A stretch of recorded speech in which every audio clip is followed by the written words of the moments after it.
this video today. This is the first one, the random facts video, and I'm pretty excited for this because I love doing random facts videos. Again, if you want to see more videos like this, please ask, because I have a lot of stuff going on in this head.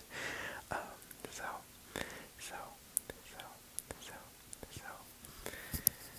thank you for giving me your support. You all are absolutely wonderful. We're going to get started with the random facts. So, the first couple of random facts are about Alocasia plants. So there's one right here. This little leaf that I'm circling right now is one as well. This one with the patterned leaves is an Alocasia frydek. You can even see this leaf that I'm outlining here is an Alocasia kite shield. I love Alocasias. If you couldn't tell, I have a giant Alocasia cuprea in the other room.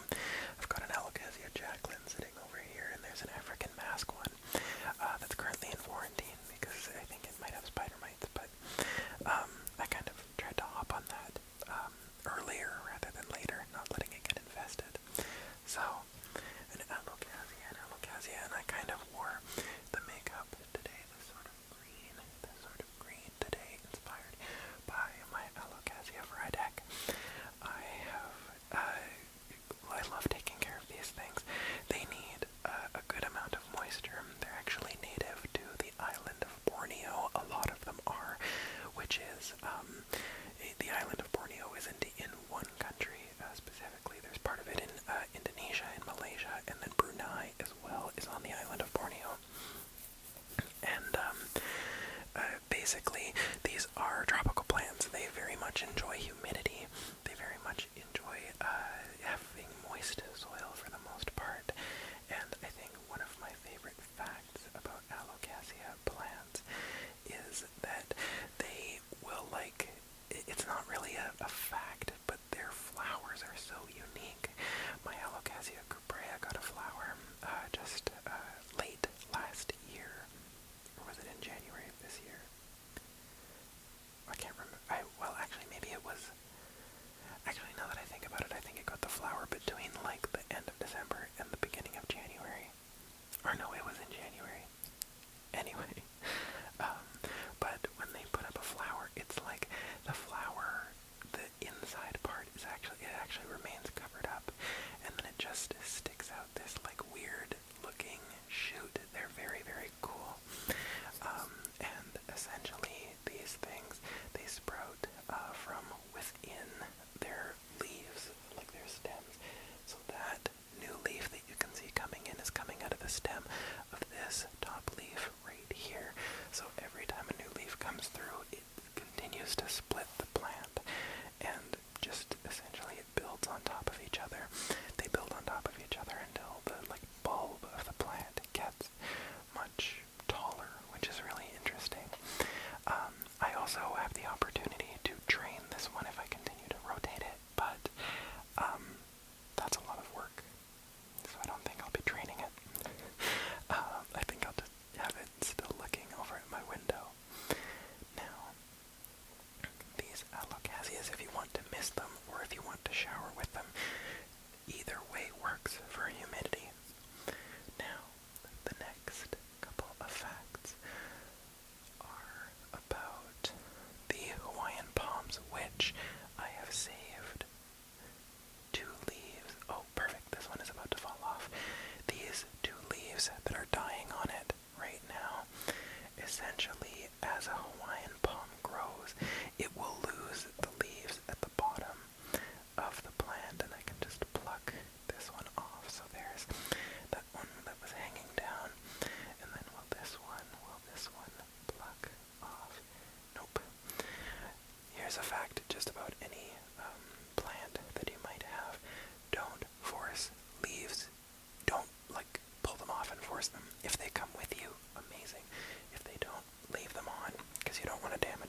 has one or two more just around it. Spider mites are a constant battle, but this plant, this trunk that it has right here, acts kind of like a water bottle. This thing lives life almost as a kind of succulent. I'm just going to put it back so I don't drop it.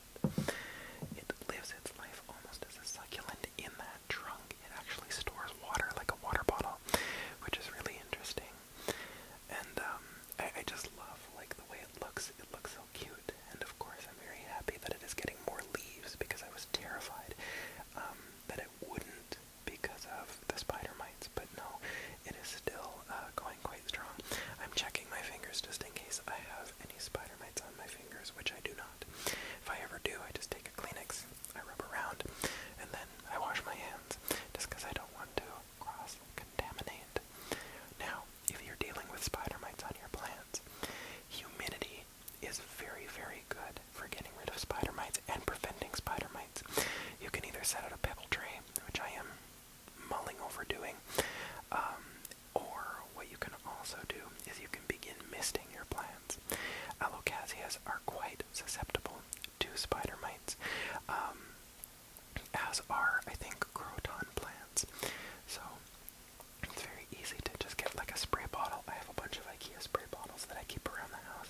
Some of them I use to style my hair, and some of them I use to mist my alocasias. That, or I shower with them in the room with me.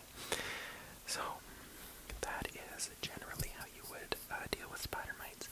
The other thing that you can do is you can go to your local garden center or your local botanist, depending on like whoever's giving out plant advice for like tropical house plants.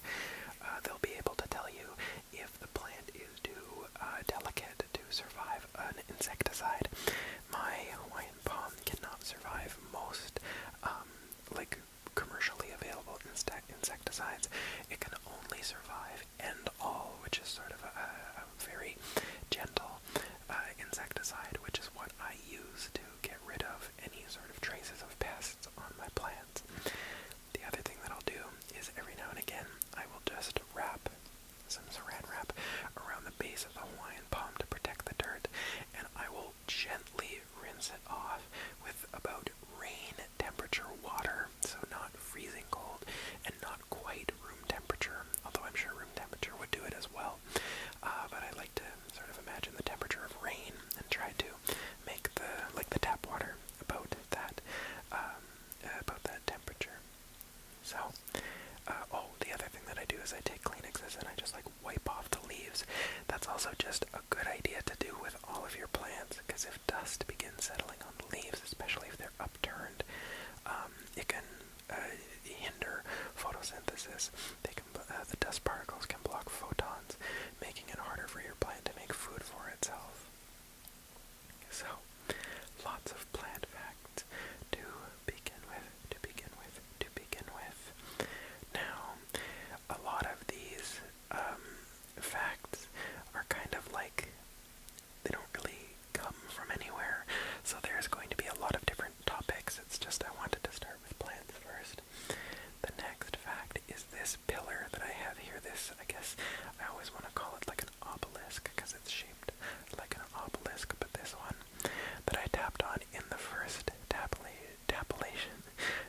compilation video is a bloodstone that I got from a local rock and gem fair. You can see a bunch of little sort of sparkles in it. Now, I choose to believe this is real. They said it was real. It was $25. Or no, this one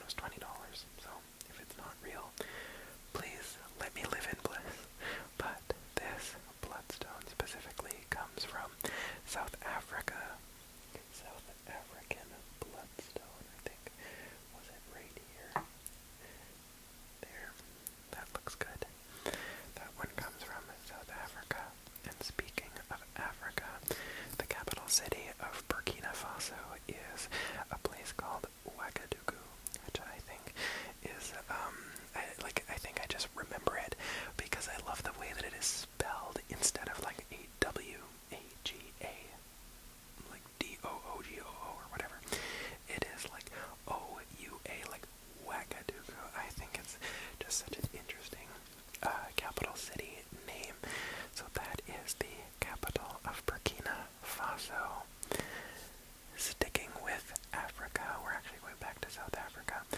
The first ever war that Canada participated in. The first ever war that Canada participated in with its own armed forces was the Second Boer War. The Second Boer War, where Dutch people who had been colonizing South Africa rose up in rebellion against the British Empire and fought a war. They actually fought two wars against two wars against the British Empire. Both of them they lost. But that was Canada's first ever war that we were a part of, and sadly, it was a colonial project. Awesome. So, the next fact is actually about nail polish. This is the stuff that I'm wearing right now. Quo Beauty Flash Dry. If you have Shoppers Drug Mart where you live, this nail polish is very, very good. This stuff, though, lasts about a week. This has been on for a week and a half, so that's why I'm starting to see a lot more chipping. But I would say that if you do get this nail polish, you should expect about this much damage to your nails after a week. So not awful. But this stuff, the Quo Beauty Evergreen, actually, Flash Dry was the first one. The Quo Beauty Evergreen line of nail polishes. They're plant-based. You can tell by the little leaf on there. This one is in the shade Moss. This is the first nail color that I debuted on this channel, and it lasted me 2 weeks before it started chipping really badly.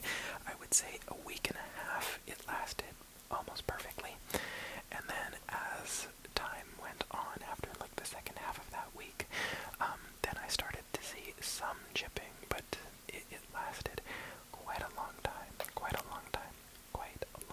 So if you're looking for good nail polish, this stuff is great. It also dries like criminally quickly. I always get concerned, but the plant-based stuff, not the Flash Dry, but the Evergreen line, is the stuff that lasts the longest. This stuff also does not build more than one layer of this, and you're dealing with chipping.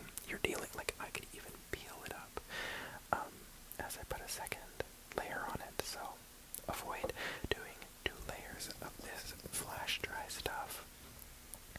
The next is another kind of personal fact, I guess, about myself, and that is I only drink soy milk.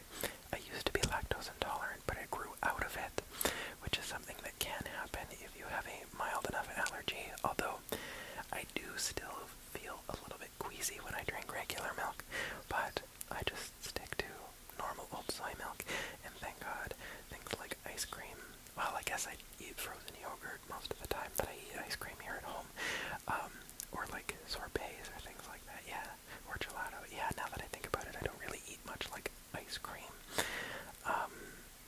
Cheese is totally fine now.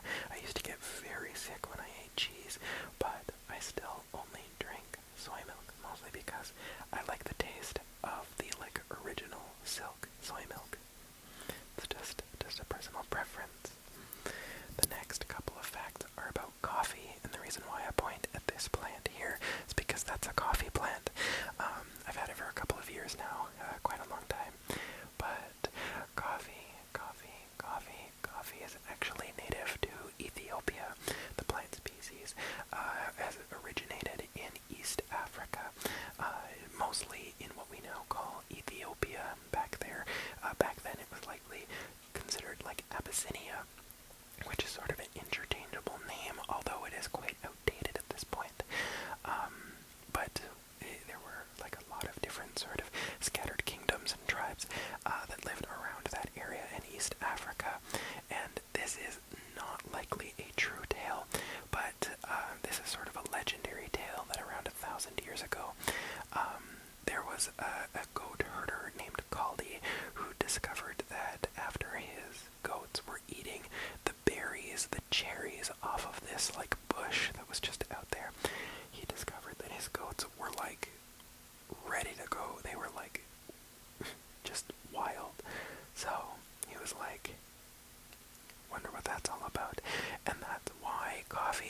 much an integral part of Ethiopian culture today because for about 1,000 years, cultivation and consumption of coffee has sort of been a big part of their life. Not that people didn't consume it before then, but that's sort of how long ago this sort of like idea of it being intentionally cultivated got started. And it's like a huge part of Ethiopian culture. It's part of the Ethiopian language, where there's like a lot of just sayings in Ethiopian where coffee is a natural part of that, where you might not even be saying anything about coffee. You might say, I don't feel as though I have a lot of close friends. You would say in Ethiopian something that roughly translates to, I don't have anybody to share coffee with. It's just interesting. When you're meeting up with somebody, even if you're not getting coffee, you would be saying, hey, do you want to go get coffee? It's just a thing over there, which is, I think, such an interesting part of Ethiopian culture, because Ethiopia was never officially colonized. They were occupied by the Italian military nominally in the, from 1936 to the fall of course, the Italian fascist state, close to the end of World War II. That occupation, though, it didn't last enough time for Ethiopian culture to be significantly changed by the colonial regime. And the other thing is that Italy, the Italian state, was not very involved with that colonial project because Benito Mussolini was terrible at running a country. All fascists really are. But that is why Ethiopian culture today is so unfiltered through a sort of bloody colonial legacy, and I think that's really interesting, and I think it's a great sort of example of the way that a culture can still survive through a concerted attempt of Eurocentric colonial powers trying to quash that. And then that is why now, so back to colonialism. Colonialism is the reason why coffee exists across the world today. It was very easy. Coffee grows, like the coffee plant grows at higher elevations. The Arabica plant is able to withstand higher elevations, and it is a much more delicate plant than coffee robusta is, which is the different sort of like, there's two main varieties of coffee, robusta and Arabica, and then within that you have little branching varieties like Caturra and all those sort of other sort of smaller branches off of the main coffee plant varietals. But Arabica coffee grows at higher elevations, which makes the plants slightly hardier, which gives the coffee beans and the coffee cherries a much more refined flavor, which is why you get more interesting flavor notes and more subtle flavor notes out of Arabica coffee. And so, because of colonialism, you see that coffee made it over to Latin America because it was easier, at least to farm in large part in Latin America due to European colonial projects and their relationship to indigenous populations and labor and land stealing and slavery. So that's the reason why coffee is so widespread today. The reason why coffee made it to South Asia and sort of the Indonesian archipelago is because explorers from Madagascar who would travel over to the Indonesian archipelago across the Indian Ocean, they brought seeds of it with them, and that sort of grew very organically at first. And then, of course, when colonialism reached South Asia and the Indonesian archipelago, then, of course, it became much more popular to farm coffee down there because they could make money off of it. But there's different flavor profiles for each of the different main coffee growing regions across the world. So if you are drinking a cup of coffee from Latin America, say Brazil, Colombia, Venezuela, Ecuador, Peru, and then of course up into like Nicaragua, Guatemala, Honduras, Costa Rica, and then into Mexico, you are expecting a much more sort of chocolatey, nutty flavor. If you are drinking coffee that comes sensing the flavor notes that are more sort of fruity, citrusy, a lot brighter than if you're drinking coffee from South Asia or the Indonesian archipelago. Then you are expecting a much earthier, sort of spicier, not like hot spicy, but like the sort of flavors of like spices in that cup of coffee. And that's the reason why people pay attention to where their coffee comes from, because all of these little things can affect the flavor of a cup. Personally, I think that Ethiopian coffee has the absolute best flavor profile. It is so vibrant and bright, and also the natural processing methods that a lot of Ethiopian farmers use, it leads to a much more sort of a fruitier flavor, and then also a sunnier flavor, because usually what is done is that the coffee cherries are picked and then laid out along giant mats, and they're basically sun-dried until the husk of the coffee cherry falls off, and then the bean is left, and that's what leads it to have a much more sunny flavor, kind of like a sun-dried tomato, if you can imagine. And that is also just the flavor profile that I enjoy in a cup of coffee. So a couple more plant facts. I have these plants over here from the Philippines. These are Madilla plants. I've got two of them, and then I've got a larger one downstairs. But basically, the Madilla plant, it comes from the Philippine Islands, and they have these absolutely beautiful, gorgeous flowers that looks kind of like a chandelier, but it's like a bright pink flower contrasted with like delicate white petals. It's really, really pretty. And I'm propagating two cuttings of that one that I have downstairs right now. And essentially, even though it's a rare plant, all you have to do is just chop a little branch off. They branch out from like leaves sprout, and then a new sprout comes up from there, and then leaves sprout, and then a new sprout comes up from there. So it sort of builds on itself, kind of like an Alocasia does, but much different. Just sort of similar. It sort of sprouts from each new stem of leaves. But essentially you chop that off, making sure that it's got a couple of leaves to support it with some light. You wait until the roots grow to about 3 inches long, and then you plant it. And you've got to water it with distilled water, because you don't want any of the minerals that are existing in our tap water, unless you have a really clean tap water. But even then, like the fluoride and stuff like that, that we use to clean tap water, not good for the plants. Same thing with Alocasias, honestly. Not very good for the plants to try to process that. But most plants deal with those things very, very well. And that's how you do, that's how you propagate a Madilla plant. Now, we're going to give a little bit of a space fact next. If you live here in Alberta, and I'm going to guess like areas south of Alberta, but still in the northern hemisphere, so down into the United States, like Montana, the Dakotas, all those, British Columbia, Saskatchewan, Manitoba, and Ontario. This obviously changes the further away you go from where I am, but during the months of about, say, October, November, around to March, you can see the constellation Orion really, really well in the southern sky. Now, of course, this is completely different for those of you who are in the southern hemisphere or in the eastern hemisphere.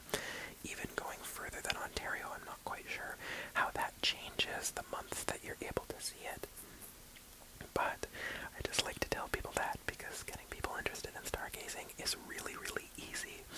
Same thing, southern sky for Orion. Then if you look at the northern sky during those months, you can really easily see the Big Dipper, Ursa Major, and the North Star, of course. Then if you look up, you can see Cassiopeia straight up. So then we're going to talk about the Spanish Civil War. So in the 1930s, Spain underwent quite a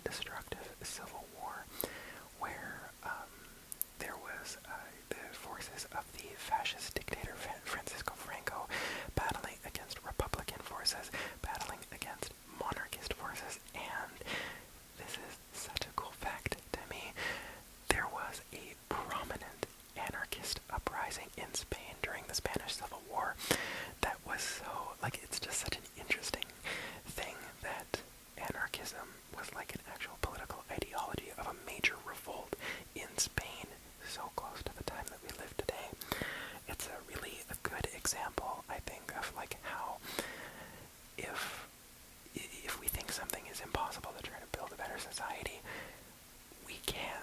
It's just that we're told that we can't.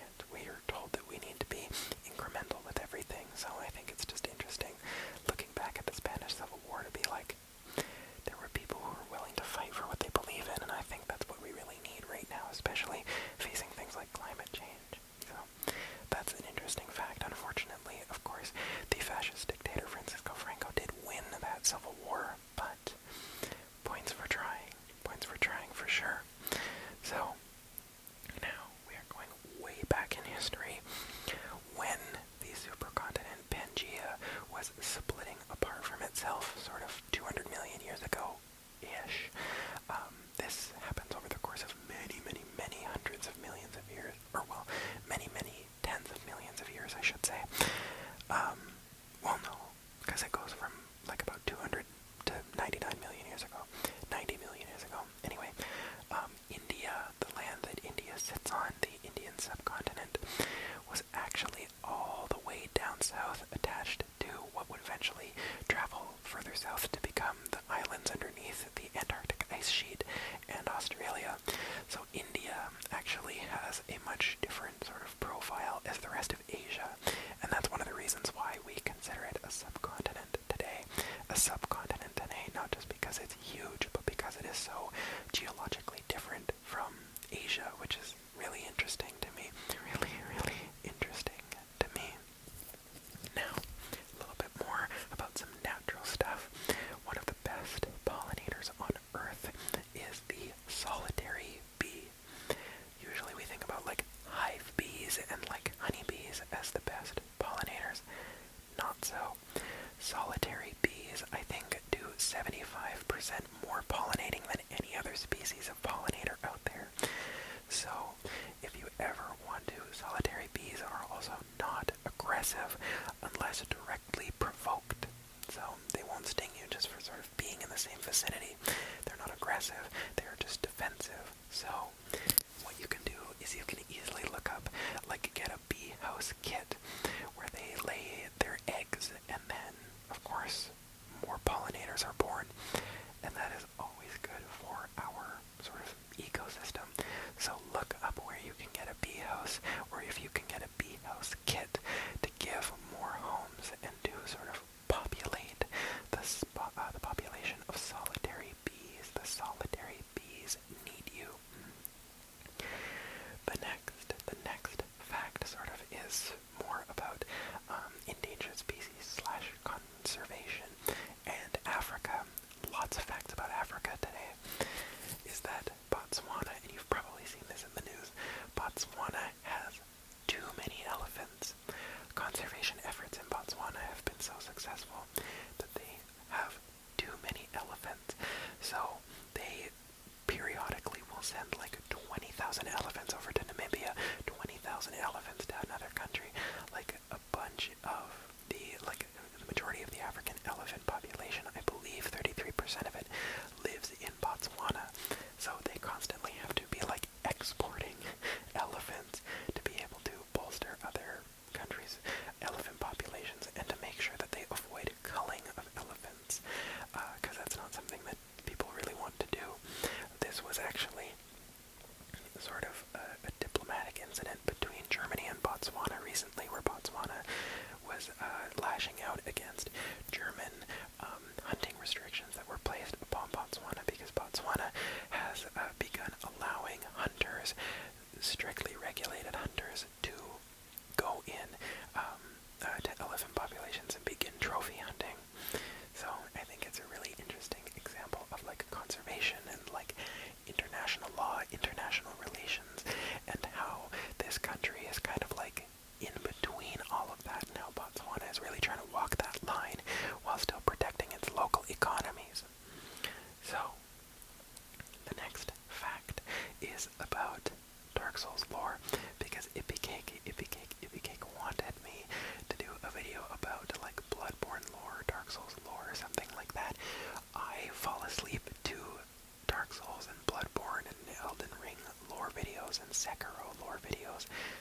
so often that it's probably like up there with ASMR for how relaxing it is to me. If anybody wants a From Software catalog lore video, I am very happy to do one. I'm very happy to do one if there is interest. But, this one fact will tide you over for now, I hope. But Lord Gwyn, one of the lords who discovered the flames as they were sort of becoming a thing, discovered the first flame, and using that power, killed off the ancient dragons. But to prolong his age of fire, he linked the first flame. He linked the first flame, prolonging the age of fire. But of course, that started the undead curse, which was very, very bad for the land. I have so much of this lore in my brain. If you want to hear more, shout it out in the comments. I have much more to talk about, I swear. The next fact is that scientists have confirmed that we are still in the Holocene.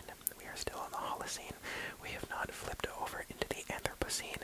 Now, this is not a closed-door issue. Of course, there are still more studies that are going on to see where humans begin affecting the soil record, and if that justifies us changing from the Holocene to the Anthropocene, in sort of like the way that we categorize the age of the Earth. So I think that's so interesting. I follow this quite closely, that we are not quite officially in the Anthropocene yet. We are still in the Holocene. Now, we are probably closing in on the end of the Holocene, but that is for scientists. To determine. So, the next fact is about sort of American philosophical history. And that is that Henry David Thoreau got sick of modern life. This is back in the 1800s. Got sick of modern life, and for 3 years moved out to a pond near to Boston. And there's a place called Walden Pond, and he just lived out and farmed beans and wrote about philosophy. So if you've ever heard of Henry David Thoreau, that is what Henry David Thoreau did. Now, Canada almost did not include British Columbia, because to confederate as a nation in 1867, to become, rather than a set of disparate colonies, to become one nation, Canada had to make certain promises to certain future provinces to be able to join into confederation. And one promise made to British Columbia was that there would be a railroad that was built from the eastern coast of Canada to the western coast of Canada, the eastern part of Canada to the western coast of Canada. And that is why we have the Canadian Pacific Railway built today. And the last, what does this say?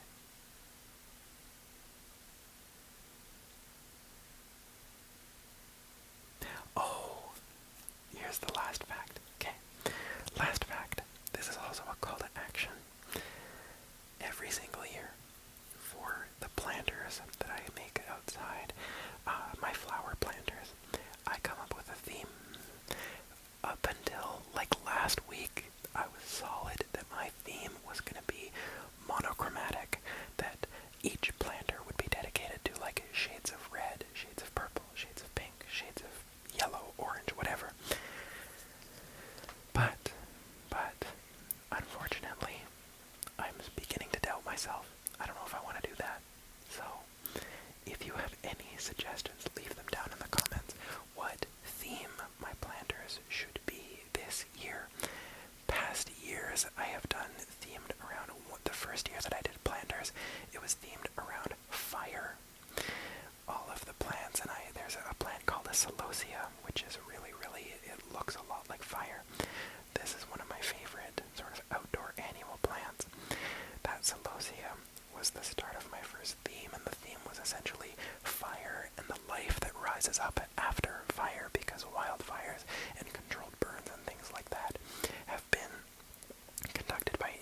populations here in North America for thousands of years to make sure that the land stays healthy and avoids such destructive wildfires. Then, the next year, I did summer was my whole theme. So one of the planters was like the first sort of days of summer where everything is in bloom. The second planter was like summer heat, really red, sort of hot-looking plants. And then one of the other ones was like the ending days of summer where everything looks starting to like transition to autumn and like those sort of really changing of the leaf color kind of things. Then the year after that, what I did is I did a space theme. One of the themes was like a field of stars. The other one was like life on Garden World and like Earth and stuff like that, which I thought was really cool. One of them was like themed around like the colors of Jupiter, which I thought was really interesting. And then last year what I did is each planter was themed around a certain environment. So there was one that was themed around the desert, one that was themed around the jungle, a meadow, that kind of thing. So I don't know what my theme is going to be this year. So if you have any ideas for a theme, please let me know. I'm honestly considering making a community post about it.